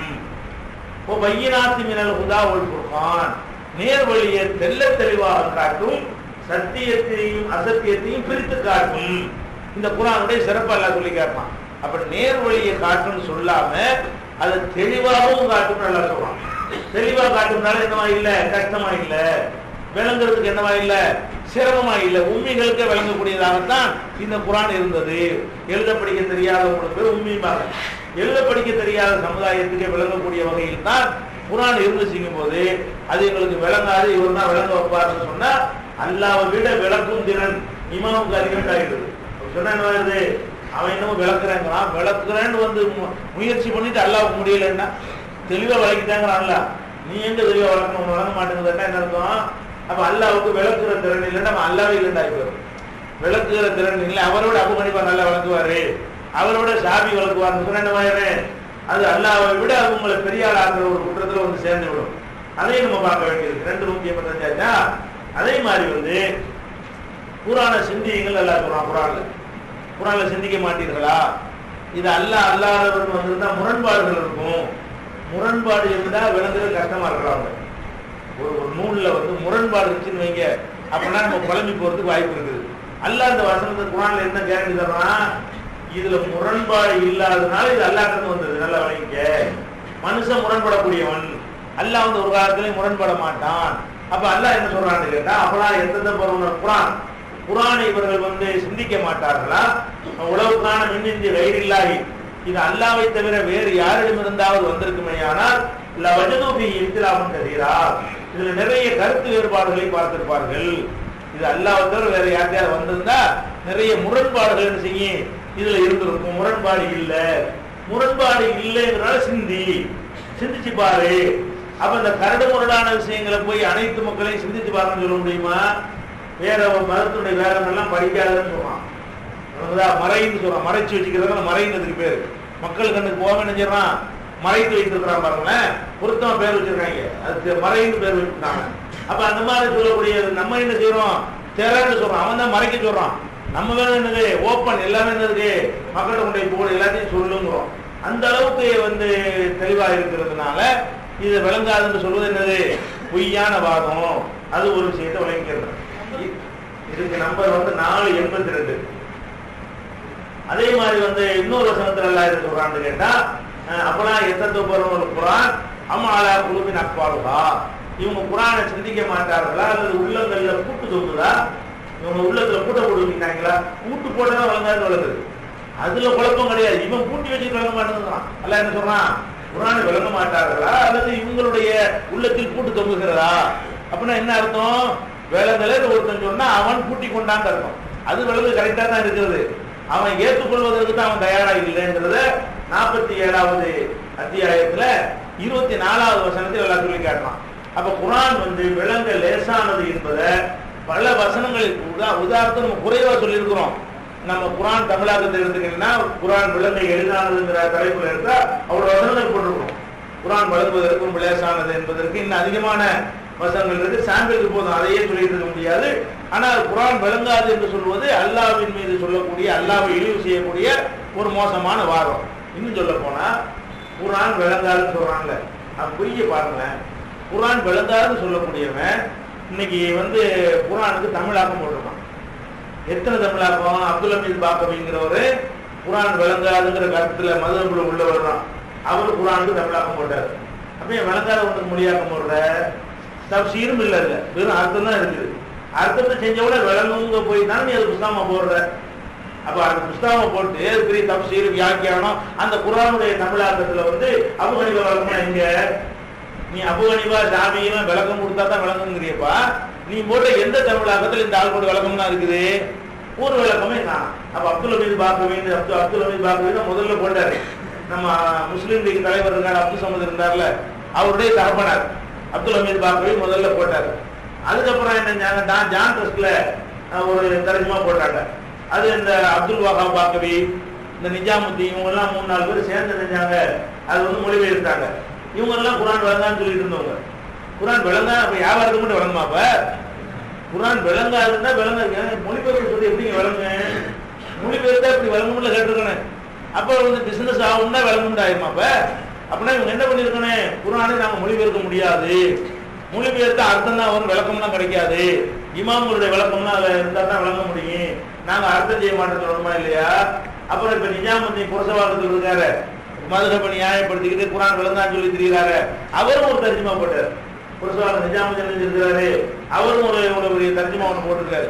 அதுவும் என்னது அர்த்தம் தான் இருக்குது. அப்படி விளங்கப்ப நீ ஒரு வசனத்தையாவது போட்டு இது விளங்காது குறிச்சிருக்காரா? அப்ப என்ன இருக்கணும், குரான் எடுத்துக்கொண்டு ஒரு லேசான அர்த்தம் செஞ்சு விளங்காத வசனம்னா இது விளங்குவதற்குரிய வசனம் இல்லை, இது விளங்கிக் கொள்ள இயலாதுன்னு தான் குறிப்பிடணுமா இல்லையா? எந்த ஒரு வசனத்துக்கையாவது இது விளங்காது போட்டிருக்காங்களா? எந்த தமிழாக்கத்தை எடுத்துக்கிறீங்க, ஆங்கில ஆக்கத்தை எடுத்துக்கிறீங்க, உருது ஆக்கத்தை எடுத்துக்கிறீங்க, எல்லா மொழியிலையும் குரான மொழிபெயர்த்திருக்காங்கல்ல. உருதுல ஏன் 30-40 மொழிபெயர்ப்பு வந்திருக்குது. ஏன் மொழிபெயர்த்தப்ப அதை வந்து பெரிய பெரிய பாக்கியாது இந்த மாதிரி பெரிய பெரிய தேவபந்தெல்லாம் சப்போர்ட், அதுக்கு மதிப்புகளை சிறப்பாக மொழிபெயர்த்திருக்கிறார்கள். அப்புறம் அனைவரும் சேர்ந்து அதுக்கு தான் அர்த்தம். ஒத்த மொழிபெயர்த்தான் வராது. ஒத்த மொழிபெயர்த்ததுக்கு அம்புட்டு நிறுவனங்களே என்ன செய்யுது, மதிப்புரை வேலை கொடுக்குறாங்க. மதிப்புரை கொடுத்தா என்ன அர்த்தம், விளங்குற அர்த்தம். அப்ப ஏன் மொழிபெயர்க்கிறீங்க? அப்ப உருதுலையும் மொழிபெயர்ப்பு போடுறீங்க, ஆங்கிலத்திலையும் போடுறீங்க, மலையாளத்திலையும் போடுறீங்க, போட்டு குரான் விளங்காதுன்னு சொல்றீங்க. விளங்காதுன்னு சொல்லி கேள்வி இது என்னங்கிற விளங்கா அதையே உறுதியா இருக்கணுமா இல்லையா? குரான் விளங்காதுங்க, குரான் தமிழா அதெல்லாம் செய்யக்கூடாது தெரியாதுங்க எங்களுக்கு. நாங்க விளங்குறோம், நாங்க மொழி இருக்கலாம், நீங்க நம்மளுக்கு கேட்க முடியாதா? நம்ம விளங்குங்கிறவ நம்ம தான் அர்த்தம் செஞ்சா விளங்கிருங்கிறவ விளங்கிருங்கிற கருத்து உள்ளவங்க நம்ம போட்டு நம்ம கேள்வி கேட்கலாது. நீ தான் விளங்காதுங்கிற, விளங்குறதும் போட்டு போயிடலாம், விளங்காதுன்னு சும்மா விளங்காதுன்னு ஒரு பக்கம் சொல்லிக்கிட்டு வியாபாரத்துக்கு விளங்குங்கிறாங்க. அதே மாதிரி போய் பள்ளியாசல் வசூல் பண்றாங்க. எதுக்கு வசூல் பண்றான்? குரான் வசந்த வார்த்தை வசூல் பண்றான். யார் அல்லாஹ்வுடைய பாதையில் செலவழிக்கிறார்களோ 1க்கு 100ஆக 200ஆக எல்லாம் தருவான், அள்ளி கொடுங்கன்னு கேட்கறீங்க. வசூலுக்கு மட்டும் குரான் விளங்கணும். அப்ப இந்த வசூலுக்கு மட்டும் கரெக்டா அந்த குரானை பொறுக்கி எடுத்து கலெக்ஷன் பண்றதுக்குள்ள வசனமா பொறுக்கி என்ன செய்வாங்க? அது மட்டும் செய்யறீங்க. அது குரான் வசனத்தை வாசினா மக்கள் பயங்காட்டி வசூல் பண்றீங்க. அப்ப அது மட்டும் விளங்குதுல. அப்ப இது ஒரு லாபகரமான விஷயங்கள் வந்தால் விளங்கும், மக்கள் நேர் வழிபடுற மேட்டர் வந்தா விளங்காத என்ன அர்த்தம்? வேணும்னு செய்யறாங்க விளங்கலையா? மார்க்கத்துக்கு யுத்தம் கொடுக்கிறார்கள், மார்க்கத்துக்கு எதிராக என்ன செய்யறாங்க? இவங்க போர் கொடுக்கிறார்கள் என்பதை என்ன செய்யறோம்? இதுல இருந்து விளங்கி கொடுக்கிறோம். இது ஒரு மேட்டர். அடுத்து என்னன்னு கேட்டா ஒரு விஷயம் இருக்குது. அப்ப குரான் எல்லாம் நம்மள கேட்பான், நீங்க சொன்னீங்கன்னு ஒரு வசனத்தை எடுத்து கொடுத்து இது வழக்கம் சொல்லுவாங்க அப்படிமா. உண்மையில அது வழக்கம் தெரியாதா இருக்கும். ஏன் நேரடி அர்த்தத்தை வச்சு பார்ப்பதை விட அது முன்பின் எப்ப இறங்குனுச்சு, அந்த வரலாறு என்ன, அது மாற்றப்பட்டது, இதெல்லாம் தெரிஞ்சாதான் என்ன செய்ய முடியும்? சில வசனங்கள், பல வசனங்கள் சொன்னோன்னு விளங்கி கொள்ளும். சில வசனங்களை பொறுத்த வரைக்கும் அது இன்னைக்கு நடைமுறையில கூட இருக்கு, அது மாற்றப்பட்டிருக்கும். அவன் என்ன செய்வான்? அது மூலம் இதன்படி செய்வியான்னு கேட்பான். நம்ம என்ன செய்வோம்? முழிப்போம். நமக்கு தெரியாதுல்ல, பொதுவாக கேட்கும்போது தெரியாத விஷயங்கள் இருக்கும். அதை வைத்து கூட என்ன செய்வான்? மத்தியில விளங்கல ஆதாரம் காட்டுறது. விளங்குறது என்ன ஆதாரம் காட்டுவான்? விளங்கும்னா என்ன அர்த்தம்னா உலகத்தில் உள்ள அத்தனை பேருக்கு விளங்குண்டா அர்த்தம். உலகத்தில் உள்ள அத்தனை பேருக்கு ஆலிம் சார்கள் அத்தனை பேருக்கு விளங்குமா? சொல்லு. ஆலிம் சாப்பிட பேர் கொண்டுவா, நாங்க எங்கிற கேள்வி அனைவரையும் பதில் சொல்ல சொல்ல முடியுமா? அனைத்தும் விளங்கும், அனைவருக்கும் விளங்கும் நாங்க சொல்லல. எவன் விளங்க முயற்சி பண்றானோ விளங்குவதற்கு ஒவ்வொன்றையும் விளங்குவதற்கு அது அதுக்குரிய காரணங்களை தேடினா தான் வழங்கும். குரானுக்கு மட்டும் கிடையாது, ஒரு வரலாற்று புக்கு விளங்குறதா இருந்தா கூட அதுக்குரிய என்ன செய்யணும்? ஷேக்ஸ்பியர்னு சொன்னாருன்னா ஷேக்ஸ்பியர்னா யாருன்னு தெரிஞ்சாதான் நமக்கு அறுதி விளங்கு. அப்ப என்ன செய்யணும்? ஷேக்ஸ்பியர் வந்தவன அவன் ஷேக்ஸ்பியர்னா யாரு என்னன்னு என்ன செய்யணும்? தேடி கலெக்ட் பண்ணி வச்சுக்கிறேன். அப்பதான் அது விளங்கும். அந்த வார்த்தையில என்ன வளர்ந்தா ஷேக்ஸ்பியர்னு ஒருத்தன் சொல்லியிருக்காங்க வளர்ந்துமே தவிர அவன் யாரு என்னங்கிறது அதுல வழங்காது. அதுல சொல்லல, சொன்னதான் வழங்குமே தவிர சொல்லாத வளர்க்குறாங்க தேடி தான் போகணும். வளர்ந்தா இப்ப உதாரணமா விபச்சாரம் செய்த ஆணா இருந்தாலும் பெண்ணா இருந்தாலும் அவங்களுக்கு என்ன செய்யுங்க? 100 கசையடி கொடுங்கள் இருக்கிறது. அப்ப 100 கசையடிங்கிறது நம்ம நேரடி அர்த்தத்தை வச்சுக்கிட்டு இதுதான் இஸ்லாத்துக்கு சட்டமானு கேட்போம். நம்ம என்ன செய்வோம்? 2 சட்டம் இருக்கும். அதாவது கல்யாணம் பண்ணவங்களுக்கு ஒரு சட்டம், பண்ணாதவங்களுக்கு ஒரு சட்டம். கல்யாணம் பண்ணி இந்த மாதிரி விபச்சாரம் பண்ணா அவங்களுக்கு மரண தண்டனை கொடுக்கணும். அது கல்யாணம் பண்ணாம இந்த மாதிரி பண்ணா அவங்களுக்கு என்ன செய்யணும்? சவுப்படி கொடுக்கணும். நம்ம அதான் சட்டத்துல இருக்குது. குரானை வச்சு பார்த்தா என்ன இருக்கு? ஒண்ணுதான் இருக்குது. எது இருக்குது? 100 கசையடி கொடுங்கிறது இருக்கே தவிர இந்த கல்லால் எரிந்து கொள்ளுங்கிறது என்ன இல்ல, குரான்ல இல்ல. அப்ப என்ன செய்வாங்க? கேட்ப பத்தியா குரான்ல இருக்கிறது ஒண்ணு, நீங்க வச்சுக்கிற சட்டம் வேற ஒண்ணா இருக்குது, விளங்குமா? அப்ப இதை மட்டும் வச்சுட்டு நீ அமல்படுத்த யாருமான்னு கேட்பான். நம்ம என்ன செய்யணும்? அந்த வார்த்தைக்கு அதான் அர்த்தம், அது விளங்குது இல்ல, சொன்னது விளங்கிருச்சுல, சொல்லாததான விளங்கல, சொன்னது விளங்கிருச்சு. விபச்சாரம் செய்யக்கூடிய ஆணா இருந்தாலும் பெண்ணா இருந்தாலும் 100 கசையடி கொடுங்கள் அந்த குரான்ல இருக்குது. அந்த அர்த்தம் நமக்கு என்ன செய்யறது? விளங்கி விடுகிறது. எது விளங்கல? இந்த வசனத்தில் சொல்லப்படாத விஷயம் விளங்கவில்லை, வேறொரு இடத்துல சொல்லப்பட்டதை காட்டு விளங்கிட்டு போறோம். இந்த உனக்கு தெரிஞ்ச தகவல் எனக்கும் தெரிஞ்ச எனக்கு விளங்கிற அவ்வளவுதான் விஷயம். அதாவது 2 சட்டம் இருந்தது, அந்த வருஷத்துல 2 பிரிச்சு இருக்கிறாங்க அப்படிங்கிற ஹதீஸ் கிடைச்சுன்னு வைங்க, இப்ப விளங்கிருமா இல்லையா? அப்ப எது விளங்கல? குரான்ல சொல்லப்படுற அனைத்து நமக்கு விளங்குறது. எது விளங்க மாட்டேங்கிறது சொன்னா அதுல சொல்லப்படாமல் ஒரு வரலாற்று பின்னணி கொண்டது, முன் விஷயங்களோட தொடர்புடைய விஷயங்களாக இருந்தால் அது தெரிஞ்சாதான் வழங்கும். இது குரானுக்கு மட்டும் இல்லை, நான் பேசுற பேச்சுக்கு நீங்க பேசுற பேச்சுக்கும் ஒரு மனுஷன் எழுதுற ஒரு வார்த்தைக்கு கூட என்ன இருக்குது? இப்ப உதாரணமா மதிமுக ஆண்டு தலைப்பு கொடுப்பா பேப்பர்ல, இதை இன்னைக்கு படிச்சா நமக்கு விளங்கிடும். அதிமுகவில் அல்வா கொடுத்துட்டாங்க, மதிமுக சீட்டு கொடுக்கல, இல்ல இதுக்கு எப்படி போடுறான் பேப்பர்ல? மதிமுக அல்வான்னு போடுறான். ஒரு 100 வருஷத்துக்கு பிரிஞ்சு ஒருத்தன் இந்த பேப்பர் பாக்குறான், மதிமுக அல்வாவா அல்வா இப்ப அவனுக்கு ஏதாவது விளங்குமா? யாருக்கு விளங்கு? இப்ப என்னவெல்லாம் நடந்திருக்கு, சுச்சுவேஷன் இருக்குங்கிறத விளங்குனா என்ன செய்யும்? அதுவும் சேர்ந்து விளங்கும். உங்களுக்குள்ள கூட்டணி பேச்சுவார்த்தை நடக்கிறது, புறக்கணிச்சு வந்தது, இவன் 10 சீட்டு கேட்டது, இவன் 20 சீட்டு கேட்டது, கடைசியில் பிரிந்து வரும்போது என்ன செய்யும்? இதெல்லாம் தெரிந்தவனுக்கு தான் இந்த வார்த்தைக்கு என்ன செய்யும்? அர்த்தம் வழங்கும், கரெக்டான வழங்கும். ஆனா மதிமுக அது வாங்குற சொல்லுக்கு அர்த்தம் எல்லாருக்கும் வழங்கிடும். ஆனால் இதனுடைய என்ன மேட்டர் சொல்லப்படுதுங்கிறது யாருக்கு வழங்க? இந்த காலத்தில் உள்ளவருக்கு வழங்க. 100 வருஷத்துக்கு முன்னாடி வழங்குறவனா இருந்தா அவன்கிட்ட இந்த பேப்பரை தினத்தந்தியை கொண்டே காட்டுறோம், இது என்னப்பா இருக்குது. மதிமுகங்கிற ஆளுக்கு இது அல்வா கொடுத்துருக்காங்க, அது வார்த்தை விளக்குது, அது என்னத்தை சொல்லுது தெரியாது. எப்ப எது தெரியும்? இதெல்லாம் சொல்லணும் தெரிஞ்சு போயிடும். நம்ம தெரிஞ்சு வைத்திருக்கிற விஷயங்கள் அவன் தெரிந்து கொண்டானையானால் அப்ப விளங்கி போயிடும். இப்படித்தானே எல்லாமே குர்ஆனுக்கு மட்டும் உள்ளது. இமாமுக்கு அப்படி வருமாப்பா? இமாம் அந்த காலத்துல சொன்னாருன்னா அதுக்கு விளக்கம் அப்படின்னு எல்லாம் வழங்கிடுவாங்கன்னு பார்த்தானே வழங்குற. நீனே வந்து இமாமுடைய கிதாபு இந்த மாதிரி தானே தேடிக்கிட்டு இருக்கிற. அவருக்கு ஒரே இடத்துல அம்புட்டு வந்துட போறது இல்லையே. அவர் எந்த இடத்துல சொன்னாரு, எதுக்கு சொன்னாரு தெரியுமான்னு நீ தான் தப்சீர் பண்ணிட்டு இருக்கிற. இமாமுடைய வாதத்தை எடுத்து கேட்டோம்னா இமாமு சொன்னாங்கதான், ஏன் சொன்னாங்க தெரியுமா, எந்த சந்தர்ப்பத்தில் சொன்னாங்கன்னு விளக்கம் அதுலயும் முன்ன சேர்க்கணும். அப்ப இமாமுக்கு விளக்கம் தான் சேர்க்க வேண்டி இருக்குது. அதனால என்ன இதுல விளங்காது என்று சொல்வது வந்து இந்த மாதிரி தான் உங்களை கேட்பார்கள். சில விஷயங்கள் வந்து என்கிட்ட ஒரு தெரிந்து கேட்பாங்க, அந்த வசனம் எனக்கு அர்த்தம் தெரியும், இது என்ன மேட்டரை சொல்லுதுங்கிற என்ன செய்யாது, விளங்காம இருக்கும். இது வந்து ஒரு பெரிய மேட்டர் கிடையாது. இது எல்லா நூல்களுக்கும் உள்ளது, எல்லா பேச்சுகளுக்கும் உள்ளது, எல்லா மனுஷனுக்கும் உள்ளது. ஒரு விஷயத்தை சொன்னா சொன்னதான் வழங்குமே தவிர சொல்லாத விஷயங்கள் சிலது இருக்கும். அதெல்லாம் சேரும்போது இந்த அர்த்தம் என்ன செய்யும்? கொஞ்சம் கூடுதல் விளக்கம் கிடைக்கும். இந்த கூடுதல் விளக்கங்கள் கிடைப்பதற்கு கூடுதல் பாடுபடணும், கூடுதலா தேடணும். நீ எப்படி தேடி பாடுபட்டு அறிந்து வைத்திருக்கிறாயோ அதை நானும் தேடி பாடுபட்டு அறிந்து கொண்டால் எனக்கும் வழங்கிவிடும். அதான மேட்டரை தவிர விளங்காத அர்த்தம் நீ எதனால இந்த வந்து 2 அர்த்தம் இருக்கு, இந்த விபச்சாரத்துக்கு 2 தடவை ஏதோ வச்சு சொன்னு கேட்கணும். இந்த ஹதீஸ் வச்சு தான் சொன்னேன், இந்த ஹதீஸ் எனக்கு தெரிஞ்சா நான் தான் சொல்லுவேன். என்ன பெரிய மேட்ரு? அந்த ஹதீஸை படிச்சிருந்தா சொல்லிவிட்டேன், நான் அந்த ஹதீஸை படிக்கலனால சொல்ல முடியல. இது என்னப்பா இருக்குது? நீனும் சொன்னதான் வழங்கியிருக்கிற, நானும் சொன்னதான் வழங்கியிருக்கிறேன். உனக்கு சொன்ன எனக்கு சொன்னா வழங்கிருங்க. உனக்கு சொல்லி தந்ததை எனக்கு சொல்லித்தா இப்ப வழங்கிடுமா இல்லையா? அப்ப இந்த மாதிரியான ஒரு வரட்டு வந்து உங்கள்கிட்ட பண்ணுவாங்க. மேடையில் வச்சுருவாங்க, ஒரு ஆயத்தை நான் சொல்லணும், உனக்கு விளக்கம் சொல்ல முடியுமா அப்படின்னு கேட்பார்கள். இது எதுக்காக கேட்கறது?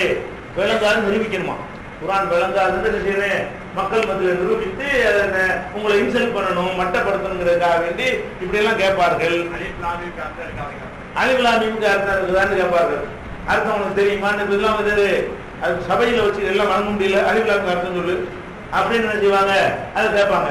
அப்ப அது எதுக்காக அதை கேட்கறது? அதை வச்சு குர்ஆனுக்கு அர்த்தமே இல்லை அப்படிங்கிற மாதிரி காட்டுவதற்காக வேண்டி கேட்கிறாங்க. ஆமாமா, முத்தசாபியாத்து ஒண்ணு தனியா வரும், அது உங்களுக்கு விளக்கம் சொல்ல. முத்தசாபியாத்துன்ற வச்சு நிறைய குழப்பறாங்க. இந்த மதுரப்பு தொடர்புடையதான் அது, அதையும் நம்ம ஒரு இதா எடுத்துக்கணும். நல்லது கேட்டாரு, நாளைக்கு அந்த தலைப்பு நாளைக்கு எடுத்துக்கலாம். இது ஒண்ணாச்சா? அடுத்து என்ன செய்வாங்கன்னு கேட்டா, இப்ப நம்ம மதுசபையெல்லாம் பின்பற்ற வேணாங்கிறோம்ல, நம்ம ஒரு வரலாற்றுங்கிறத சொல்லுவோம். வரலாற்றுக்கு எதை ஆதாரமா காட்டுவோம்? இந்த மாதிரி நசை கிதாப்ல இருக்குதுன்னு காட்டுவோம். அப்ப நீங்க நசை மூலம் பின்பற்றலாமா? எப்படி நம்ம அந்த கிதாப்ல ஹதீஸ்ல ஆதாரம் காட்டினா இது புகாரில் இருக்குன்னு சொல்லுவோமா? அப்ப புகாரி பின்பற்றலாமா? நீங்க ஷாஃபி இமாம பின்பற்ற கூடாதுங்க, ஹனபி இமாம பின்பற்ற கூடாதீங்க, அப்ப புகாரி இமாம பின்பற்றலாமா? புகாரில் ஆதாரம் காட்டுறீங்க, ரசூலுல்லாஹ் சொன்னாங்க எங்க இருந்து காட்டுறீங்க? புகாரிலையோ முஸ்லீம்லையோ ஏதோ ஒரு ஹதீஸ் கிதாபு நீங்க ஆதாரம் காட்டி விட்டா என்ன கேட்பாங்க? பாருங்க, இவங்க ஹதீஸ இவங்களை இமாமத்தை பின்பற்றாங்க, நாங்க பெரிய அதோட முந்தைய சீனியர் இமாம பின்பற்றோம், இவங்க வந்து ஜூனியர் இமாம பின்பற்றாங்க, பிந்தி வந்த ஆள் பின்பற்றாங்கன்னு கேட்பாங்க. இதுக்கு என்ன காரணம்னா இந்த கேள்விக்கு அறியாம தான் காரணம். அதாவது ஒரு தகவல், ஒரு மெசேஜை பின்பற்றுவது வேற, ஒருத்தருடைய சிந்தனையை பின்பற்றுவது என்பது வேற. புகாரி இமாம் வந்து அவருடைய சொந்த கருத்தை சொல்லி நம்ம பின்பற்றோம், ரசூலுல்லாஹ் சொன்னாங்கன்னு எடுத்து காட்டுறாரு, தகவல் தர்றாரு. அவர் நம்பிக்கையான ஆளா இருக்கிறதுனால தகவல்ல உண்மை சொல்வாரு என்று நாங்க ரசூலுல்லாஹ் சொன்னாங்கிற அதுல வழங்கி கொள்கிறோம். ஆனா நீ அவருடைய பின்பற்ற அவருடைய சிந்தனை, அவர் வந்து அவர் கருத்தை சொல்கிறார், அவருடைய கருத்தை பின்பற்றுவது, ஒருத்தருடைய கருத்தை பின்பற்றுவது என்பது வேறு, ஒரு தகவலை பின்பற்றுவது என்பது வேறு. நம்ம எதை பின்பற்றுகிறோம்? தகவலை தான் பின்பற்றுகிறோம். ஒருத்தர் வந்து இப்ப எண்ணமில்லாமல் பின்னியார், எல்லா செயல்களும் எண்ணங்களை பொறுத்து, இது யார் சொன்னா? ரசூலுல்லாஹ் சொன்னாங்கிறார். இதுல புகாரிக்கு என்ன ரோலு? ஒரு செல்போனுடைய வேலை, செல்போன்ல பேசுனா வந்ததுல அந்த வேலையை அவர் செய்யறாரு, அவ்வளவுதான். பேசுற ஆள் பேச்ச நீங்க தான் கேட்கறீங்க, கேட்பதற்கு என்ன தேவை இருக்கு? இந்த போன்கிற ஒரு கருவி தேவைப்படுது. இது வந்து மீடியேட்டர் என்ன செய்யுது? அவர் பேசுறது உங்களுக்கு எடுத்து காட்டுகிறது. அதே மாதிரி ரசூலுல்லாஹ் பேசுறது இவர் என்ன செய்யறாரு? எடுத்து காட்டுறாரு. எனக்கு தான் சொன்னாங்க, நான் தான் ஆதாரம், எனக்கு அவர் சொன்னார் இவர் சொன்னாருங்கிறாரு. இதுல வந்து அவருடைய நாணயத்தை தான் நம்புகிறோம், சிந்தனையை நம்பவில்லை. என்ன செய்யறோம்? ஒரு சின்ன உதாரணம் எடுத்துக்கொண்டோமே. ஆனால் அதே புகாரி என்ன செய்வார்னு கேட்டா, குளிப்பு கடமை அவர் அன்னைக்கே சொல்லியிருக்கோம்ல, குடும்ப வாழ்க்கையில் ஈடுபட்டு விந்து வெளிப்பட்டா தான் என்ன செய்யணும், குளிக்கணுங்கிறது இருக்குல்ல. இது வந்து ஹதீஸெல்லாம் போட்டுக்கிட்டு என்ன செய்வாருன்னா புகாரி சொல்லுவாரு, இதுதான் சரியான கருத்தும்பாரு. எது? விந்து வெளிப்பட்டால் தான் குளிக்கணும் என்பதுதான் கரெக்டான கருத்து அப்படின்னு வந்து புகாரி சொல்றாரு. இதை நம்ம ஏற்றுக்கிட்டோமா? ஏற்றுக்கலையே. புகாரி பின்பற்றாம அந்த கருத்தை ஏற்றுக்கணும். இது அவர் கருத்து, இது சரியான கருத்து. அவர் இப்படி சொல்லுவாரு, குடும்பத்துல 2 பேர் இணைந்து விட்டாலும் குறிப்பு கடமைன்னு ஹதீஸ் இருக்கும் பொழுது இவர் கருத்தை நம்ம ஏன் ஏற்றுக்கிறோன்னு அவருடைய கருத்தையும் பின்னாடி சில நேரத்தில் சொல்லுவாரு. அந்த கருத்தை நம்ம ஒரு காலத்தில் ஏற்றுக்கிட்டது இல்லை. புகாரி இமாமுடைய கருத்தா இருக்கட்டும், முஸ்லீம் இமாமுடைய கருத்தா இருக்கட்டும், அது குர்ஆன் ஹதீஸ்ல இருந்து புரிகிற மாதிரி ஒரு கருத்து இருக்குமே ஏற்றுக்குருவோம், யாருக்குனாலும் ஏற்றுக்குருவோம். ஆனா புகாரி சொன்னார் என்பதற்காக வேண்டி நம்ம எந்த மசாயில ஏற்றுக்கிட்டு இருக்கிறோம்? ஒரு மசாயில ஏற்றுக்கல, அவ்வளவு வேண்டியது இல்லை. இப்ப முசாபகா இருக்குதுல்ல, முசாபகா செய்யும் போது ஒரு கையில செய்யும், ஒரு கையில முசாபா செய்யும், எல்லாரும் தெரிஞ்சுக்கணுமா? ஆனா புகாரி என்ன பண்றான்னு கேட்டா, 2 கையால் முசாபகா செய்தல் பாடம் கலைப்பு புகாரில் போட்டிருக்காரு. 2 கையால் முசாபகா செய்தல் போட்டு கீழே ஒரு ஹரிசை போட்டிருக்காரு. என்ன ஹரிசு போட்டிருக்காரு? இப்னு மஸ்ஊத் அவர்களுக்கு ரசூல் ஸல்லல்லாஹு அலைஹி வஸல்லம் என்னங்க அத்தஹியாத்தை கற்றுக் கொடுத்தாங்க. கற்றுக் கொடுக்கும் பொழுது அவங்களுடைய 2 கையில அவருடைய ஒரு கையை பிடித்து, ரசூலுல்லாஹ்வுடைய 2 கை, அவருடைய ஒரு கை, 2 கையால் ஒரு கையை பிடிச்சு வச்சுக்கிட்டு அத்தஹியாத்தை என்ன செய்யறாங்க சொல்லி கொடுத்தார்கள் வருது. இதை போட்டுட்டு 2 கையில முசாபாங்கிறாரு, தலைப்பு போடுறாரு. நம்ம ஏற்கனவே தலைப்பை முசாபாக்கு இந்த சம்பந்தம் இருக்குது. அது ஒரு ஆள் ஒரு கை, ஒரு ஆள் 2 கையில் வச்சிருக்கிறாங்க. இது சந்திக்கும் போது பிடிச்சிக்கிட்ட விஷயமா தெரியலையே. ஒரு விஷயத்தை சொல்லிக் கொடுப்போம், தலையில கை வச்சு சொல்லிக் கொடுப்போம், தோல்ல கையை போட்டு சொல்லிக் கொடுப்போம். இந்த கையை பிடிச்சிட்டு என்ன செய்வோம்? சொல்லிக் கொடுக்கும் பொழுது அவருடைய கையை பிடித்துக் கொண்டார்கள் ரசூல் ஸல்லல்லாஹு அலைஹி வஸல்லம். அவங்களுடைய 2 கையினால அவருடைய ஒரு கையை, ரசூலுல்லாஹ்வுடைய 2 கை, அவருடைய ஒரு கை இப்படி அவர் கையின் வைங்க, இது இப்படி பிடித்துக் கொண்டு என்ன செய்யறாங்க? அத்தஹியாத்து லில்லாஹி ஒரு கத்து கொடுக்குறாங்க. கத்து கொடுக்குற வரைக்கும் அந்த நம்ம பக்கம் கவனம் இருக்கட்டும், பிடிச்சிக்கிறது உண்டு. கத்து கொடுக்குற வரைக்கும் அந்த கவனம் நம்ம பக்கம் திருவிடக்கூடாதுக்காக வேண்டி பிடிச்சிட்டு என்ன செய்யறாங்க? இது முசாபகா மேற்பதே வரவே வராது. அப்படியே வச்சாலும் அவர் நினைஞ்சிருக்கணும், ஒருவர் 2 கையாலையும் ஒருவர் ஒரு கையாலையும் செய்யறது தலைப்பு கொடுத்துருக்கணும். அப்ப அவருடைய கருத்தை நம்ம ஏற்றுக்கிட்டோமா? தலைப்பு அவர்கள் எடுத்தானே, ஹதீஸ்ல இருக்கான்னு நம்ம பார்த்தோமே தவிர எதை ஏற்றுக்கல, அவருடைய கருத்தை நம்ம ஏற்றுக்கல. அப்ப புகாரி இமாமும் முஸ்லீம் இமாமும் எல்லாம் அதே மாதிரி அபூ ஹனீஃபாவை ரசூலுல்லாஹ் சொன்ன ஒரு ஹதீஸ் அறிவிச்சா ஏத்துக்குறோமே, சரியான அறிவிப்பாளர் கொண்டு வந்தா ஏத்துக்குறோமே. அவர் முஸ்லிம் அஹ்மது இப்னு ஹம்பல் ஒரு இமாம் தானே, அவரை ஏத்துக்கிட்டு தானே வந்து நம்ம நெஞ்சில கை கட்டுறது சொல்றோம். அந்த இமாமுடைய நூல்ல அந்த ஹதீஸ் இருக்குது. அப்ப அவர் அபூ ஹனீஃபாவுக்கு அந்த ஹதீஸ் நான் கொடுக்க ரெடியா இருக்கிறோம். புகாரி கொடுக்கக்கூடிய அதே ஹதீஸ் யார் கொடுப்போம்? அபூ ஹனீஃபா கொடுப்போம், மாலிக் கொடுப்போம், ஹம்பலி கொடுப்போம், எல்லாரும் கொடுப்போம். எதுக்குல கொடுப்போம்? அவங்க ஹதீஸை எடுத்து காட்டினால் அவங்களும் நம்பகமானவர்கள் இருந்த வகையில அந்த ஹதீஸை ஏற்றுக்கிறோம். புகாரி ஹதீஸை ஏற்றுக்கொள்ற மாதிரி அவரையும் ஏற்றுக்கொள்வோம். வேற ஆளுக்கு பலவீனம் இல்லாம இருக்கிறோம். அஹ்மது இப்னு ஹம்பல்ல இருந்து வேற ஆளுக்கு யாராவது பலவீனமா இருந்தா அது தள்ளிடுவோம். எல்லாம் கரெக்டான ஆட்களா இருப்பார்களே. ஆனால் அப்ப அஹ்மது இப்னு ஹம்பல் சொன்னாங்க ஏற்றுக்குவோம். அப்ப நம்ம எதை ஏற்றுக்கிட்டோம்? அவங்க அறிவிக்கிற அறிவிப்பை தான் ஏற்றுக்கிட்டோமே தவிர அபிப்பிராயத்தை ஏற்றுக்கல. ஒருவருடைய அறிவிப்பை ஏற்றுக்கொள்வது என்பது வேறு, அபிப்பிராயத்தை ஏற்றுக்கொள்வது என்பது வேறு. புரிஞ்சுக்கிறதுக்கு அவங்களுக்கு சொல்லுங்களேன். 5 5 10 தானே, 5 5 10. இப்ப நான் என்ன செய்யறேன்னா 5 5 15ங்கிறேன், 5 5 15ங்கிறேன். நீங்க என்ன சொல்லி போய் பீஜ வந்து 5 5 15 சொன்னாருன்னு இதுல உங்களுக்கு ஏதாவது கருத்து இருக்குதா? அதை ஏத்துக்கிட்டீங்கன்னு அர்த்தமாகுமா? நான் சொன்னேன் அவ்வளவுதான். நான் சொன்ன தகவலை பார்க்க பண்றீங்க. தகவலை எடுத்து சொல்லும் பொழுது ஒருவர் என்ன சொன்னாரோ அப்படிதான் நீங்க சொல்ல முடியுமே தவிர 5 5 10 தான் கரெக்ட்ங்கிற விஷயமா இருந்தாலும் நான் சொல்றது நீங்க இப்படிதான் சொல்லணும். நான் சொல்றதான் நீங்க சொல்லணும். நான் 5 5 15 தப்பா சொல்லிவிட்டேன். நீங்க என்ன செய்யணும்?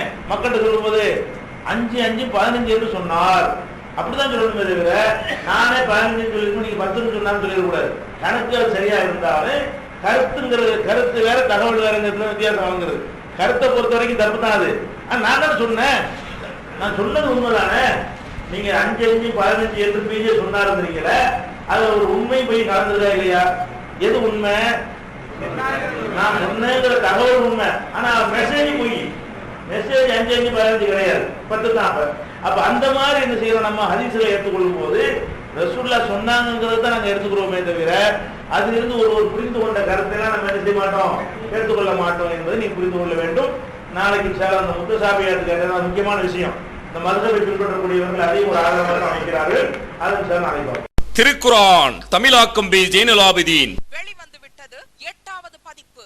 அனைவருக்கும் புரியும் எளிய நடை, தேவைப்படும் வசனங்களுக்கு தெளிவான விளக்கங்கள், கலை சொற்களின் விளக்கங்கள், திருக்குர்ஆன் எவ்வாறு அருளப்பட்டது, எவ்வாறு தொகுக்கப்பட்டது என்பது குறித்து முழுமையான விளக்கம். நபிகள் நாயகம் ஸல்லல்லாஹு அலைஹி வஸல்லம் காலம் முதல் இன்று வரை குர்ஆன் பாதுகாக்கப்பட்ட வரலாறு, திருக்குர்ஆன் இறைவனின் வார்த்தைகள் என்பதற்கான அடுக்கடுக்கான ஆதாரங்கள், முந்தைய பதிப்புகளை விட மெருகூட்டப்பட்ட செய்திகள், கூடுதலான பக்கங்கள், அழகிய வடிவமைப்பு, உயர்தரமான பைண்டிங். விலை ரூபாய் 300 மட்டுமே.